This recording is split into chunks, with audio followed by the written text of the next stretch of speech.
하나님께서 오늘 우리에게 주실 말씀은 신명기 12장 29절에서 32절 말씀입니다. 신명기 12장 29절에서 32절 말씀 봉독하겠습니다. 내 하나님 여호와께서 내가 들어가서 쫓아낼 그 민족들을 내 앞에서 멸절하시고 내가 그 땅을 차지하여 거기에 거주하게 하실 때에 너는 스스로 삼가 내 앞에서 멸망한 그들의 자취를 밟아 올무에 걸리지 말라. 또 그들의 신을 탐구하여 이르기를 이 민족들은 그 신들을 어떻게 섬겼는고 나도 그와 같이 하겠다 하지 말라.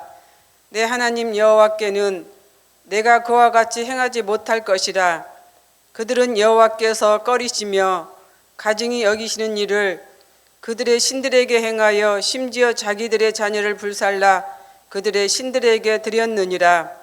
내가 너에게 명령하는 이 모든 말을 너희는 지켜 행하고 그것에 가감하지 말지니라. 아멘.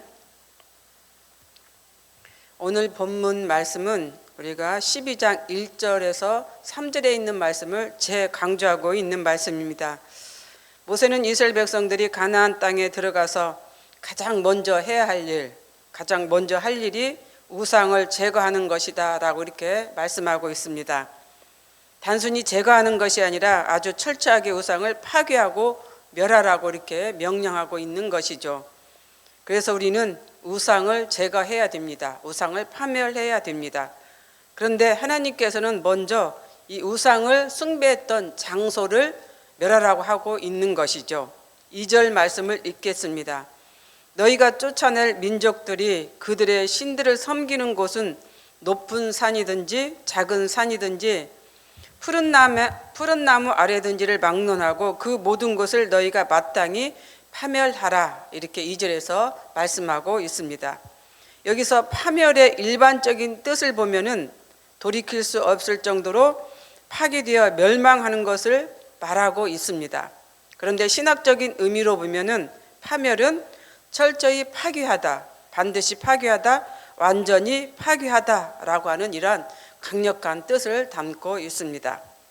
가나안 족속들이 우상을 숭배한 곳은 어떤 곳이든 어떤 지역이든지 간에 완전히 파괴하고 멸하라고 이렇게 말하고 있는 것이죠. 그곳이 아무리 풍요롭고 아무리 아름답다 할지라도 우상을 숭배했던 모든 장소들은 하나님께서 다 파괴하라라고 이렇게 명령하고 있습니다. 미련 두지 말고 가차 없이 완전히 파괴하라고 이렇게 말하고 있습니다. 대개 우상을 숭배하는 곳은 산봉우리나 아니면 아름다운 나무들이 우거진 그러한 곳들입니다. 그래서 이런 곳들, 우상을 숭배했던 곳은 아무리 아름답고 풍요로운 곳이라 할지라도 하나님은 우상을 숭배했던 장소는 다 멸망하라고 이렇게 말씀하고 있는 것이죠.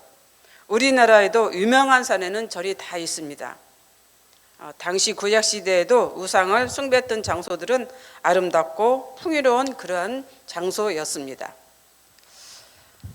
두 번째는 우상의 모든 물건들을 이제 멸하라고 이렇게 말씀하고 있습니다. 3절을 읽겠습니다. 그 제단을 헐며 주상을 깨트리며 아사랴상을 불사르고 또 그 조각한 신상들을 찍어 그 이름을 그곳에서 멸하라.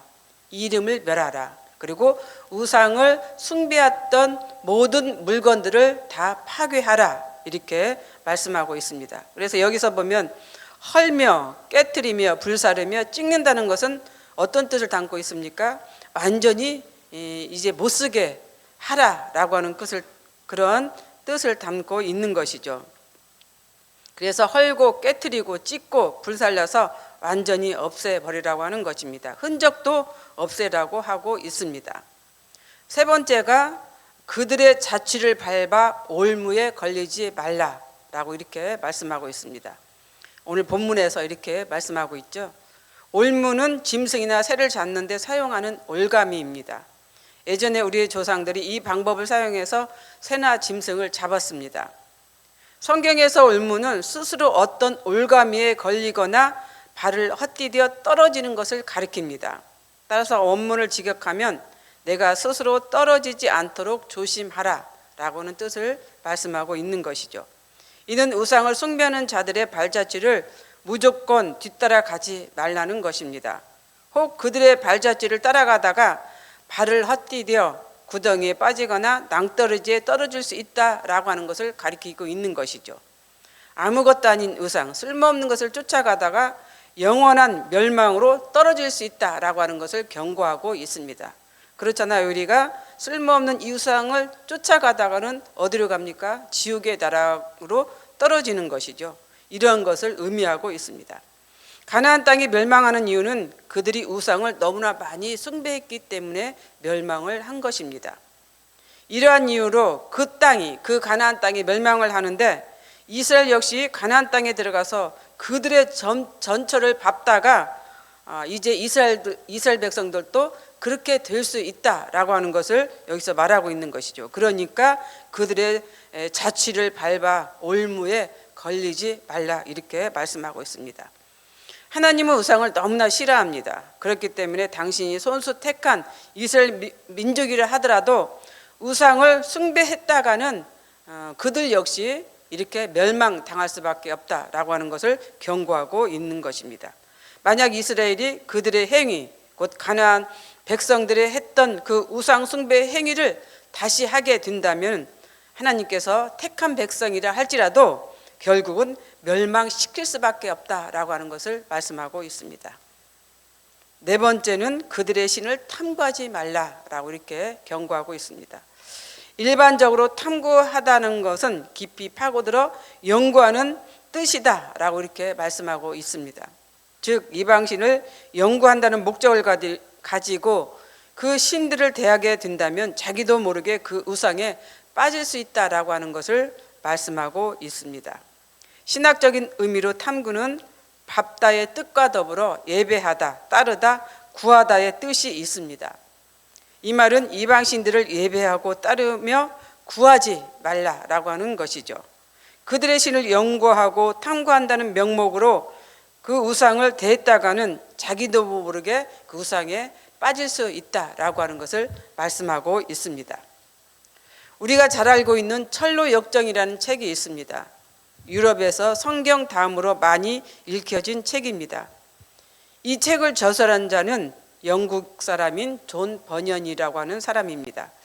영국의 작은 마을에서 태어난 존 버년은 집이 찢어질 정도로 아주 가난했다고 합니다. 그래서 학교도 제대로 다니지 못했습니다. 그의 아버지가 땜쟁이였는데 가난하다 보니까 이 존 버년도 학교를 다니다 말고 땜쟁이 노릇도 했다고 합니다. 16살 때 징집되어서 군 생활을 3년을 했는데 이때 자기 동료들이 한두 명씩 죽어 나가는 것을 목격하고는 하나님께서 자신에게 생명의 은혜를 주신 것에 대해서 감사하며 헌신했다라고 이제 말합니다. 청년이 되어 결혼을 했고 이제 첫 번째 부인에게서 4명의 자녀를 얻게 됩니다. 그런데 그중 한 아이가 소경으로 태어났습니다. 이렇게 자기 아이가 소경으로 태어난 것에 대해서 존 버년은 참 많은 생각을 가지게 되었고 또 이로 인하여서 후회를 갖게 되는 그러한 이제 일도 생기게 됩니다. 이제 첫 번째 아내가 병으로 죽게 되고 또 딸 아이가 이렇게 소경된 이런 그 상황들 또 자신에게 닥친 여러 가지 불행한 그 일들을 이제 통해서 존 버년은 비관하면서 또 인생에 대한 회의를 또 갖게 되기도 합니다. 그런데 이제 그런 과정 속에서 또 다시 일어서서 이제 하나님의 일을 하게 됩니다. 설교도 하게 되고 노방전도도 하게 됩니다. 그런데 이렇게 설교와 노방전도를 통해서 이 존 버년은 감옥에 갇히게 되는 이제 일이 됩니다. 그런데 이곳에서 이제 존 버년은 몇 권의 책을 저술하게 됩니다. 그중 하나가 이 철로역정입니다. 이 철로역정은 감옥에서 이제 이렇게 기록한 책이죠. 그런데 이 철로역정은 옥중에서 성경을 읽고 기도하다가 받은 계시와 꿈으로 이제 본 것을 기록한 그런 책입니다. 그래서 철로역정입니다. 근데 여기에 대한 일화가 있습니다. 이 성경에 대한 많은 의문을 가지고 있던 존 버년은 성경을 연구하고 탐구를 했습니다. 그러다가 회심을 하게 되었고 철로 역정을 이제 기록하게 되었던 것인데, 그런데 제가 여기서 말씀하고 있는 것은 존 버녀는 이 성경을 연구하고 탐구하다가 이 철로 역정을 기록했다라고 하는 이 대목입니다. 그래서 저는 이 대목을 말씀드리고자 이렇게 좀 어떻게 보면은 존 버녀에 대해서 장황한 설명을 하게 되었는데, 존 버녀이 이렇게 성경에 도대체 무엇이 들어있을까, 성경이 무엇을 말하고 있는가, 이런 생각 속에서 성경을 읽고 묵상하다가 철로 역정을 통해서 많은 사람들에게 유익을 준 것이잖아요. 이러한 연구라고 하면 당연히 우리들도 해야 합니다. 또 그렇게 해도 되는 것이죠. 그런데 우리가 우상에 대해서 도대체 우상이 무엇인가, 도대체 우상이 무엇을 말하는가 라고 생각했다가 연구하고 탐구하다가는 이제 자칫 잘못해서 그 우상에 빠질 수밖에 없다라고 하는 것을 오늘 성경에서 이렇게 얘기해 주고 있다라고 하는 그런 것이죠. 그래서 우리는 만약에 성경을 읽고 이제 연구하고 탐구했을 때 하나님의 은혜가 있어야 한다라고 하는 것을 말하고 싶습니다. 하나님의 은혜가 없는, 성령이 없는 그런 성경을 연구하고 탐구하다가 보면 오히려 그것이 독이 됩니다. 그래서 이제 성경에 대해서 비판을 하게 되고 판단을 하게 되고, 또 이제 목회자들이 설교를 하면은 거기에 대해서 비판하고 판단하는 그러한 오류가 생길 수밖에 없다라고 하는 그런 것이죠. 그래서 우리는 성경을 읽고 묵상을 하더라도 그 안에 하나님의 은혜가 있어야 되고 성령이 있어야 된다라고 하는 것입니다. 그래서 우리는 성경을 묵상을 할 때 꼭 하나님의 은혜를 이제 그 도움을 요청해서 하나님의 은혜 속에서 성경을 읽고 묵상할 수 있는 우리가 되어야 된다라고 하는 것이죠. 그래서 오늘 말씀을 정리해 보면 하나님께서 이스라엘 백성들이 들어갈 가나안 땅에서 이제 가서 해야 할 일을 오늘 말씀해 주고 있죠. 가서 해야 할 일은 무엇입니까? 그 땅의 우상을 제거하고 파괴하고 멸하는 것입니다.